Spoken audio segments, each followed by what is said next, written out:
l'histoire de Michelin est extrêmement dense. La maison a plus de 120 ans d'âge maintenant. Elle est née à la fin du 19e siècle.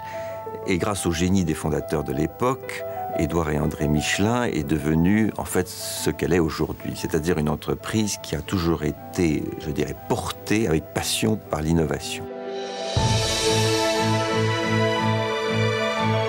C'est 1892, c'est dans ces zones-là, c'est à peu près de cette époque-là que ce qui était un atelier de, je dirais, de fabrication de balles en caoutchouc est devenu en fait un premier atelier de pneumatique. Et là, je dois dire qu'il n'y a pas une période dans l'histoire où Michelin n'a pas été le leader dans la technologie de ce domaine. Alors des très grandes dates. Il y a eu bien sûr en 1946 la naissance du pneu radial, qui a été très fondamentale par rapport à la croissance de Michelin dans les années qui ont suivi. Dans les années 90, l'invention et la mise sur le marché de ce qu'on appelle aujourd'hui assez communément les pneus verts. Il y a eu au début du XXe siècle la naissance du guide Michelin qui a donné sa dimension je dirais, d'encouragement à la mobilité qui est restée encore aujourd'hui la mission du groupe. Aujourd'hui, d'ailleurs, le guide Michelin couvre 23 pays, enfin, et énormément de villes.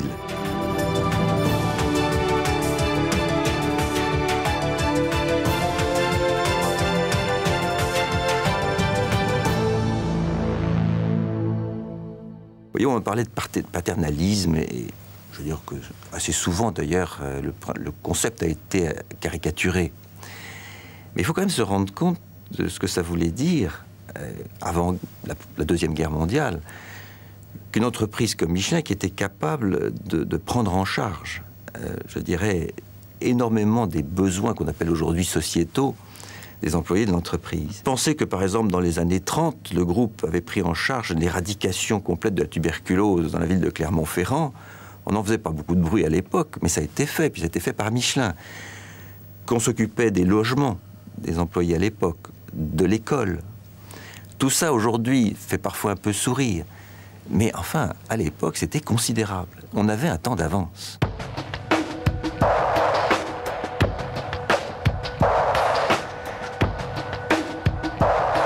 Aujourd'hui, nous avons dans le monde un peu plus de 6000 chercheurs, répartis dans les continents, avec bien sûr un centre essentiel en France, qui va faire l'objet d'ailleurs d'une rénovation importante dans les années qui viennent, qui est un peu, au fond, le signe et l'illustration de la volonté que nous avons de maintenir en Europe, mais en France en particulier, je dirais une excellence dans la recherche. Mais voyez-vous, il faut avoir l'idée que l'excellence française, c'est aussi la capacité d'intégrer les innovations qui peuvent se créer dans le monde et les rallier sous le même emblème, si vous voulez. Et je crois que Michelin a fait ça depuis l'origine, avec un cœur français, mais une capacité d'accueillir non seulement les idées, mais les initiatives de chercheurs dans le monde qui font finalement, qui contribuent à porter l'image de Michelin dans le monde entier.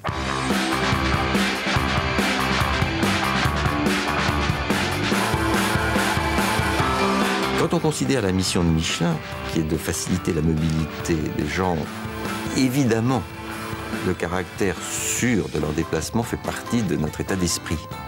Et depuis l'origine de la maison. Des campagnes aussi de sécurité routière, comme vous le voyez en France aujourd'hui, où vous voyez de temps en temps Bibendum qui vient vous offrir de gonfler vos pneus. Et puis alors, on a des actions plus internationales, au niveau européen, par exemple, sur l'éducation des jeunes en matière de sécurité.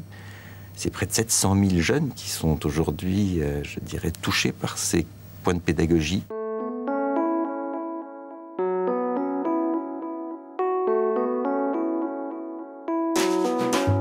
La croissance à travers ces 120 années a conduit aujourd'hui Michelin à avoir à peu près 69 usines dans 18 grands pays dans le monde. La mondialisation, c'est précisément que l'industrie a sa place partout. Et vous savez, dans 15 ans d'ici, la convergence aura déjà bien progressé entre des contextes économiques et sociaux des pays en voie de développement et des contextes des pays matures. Ça se voit sous nos yeux.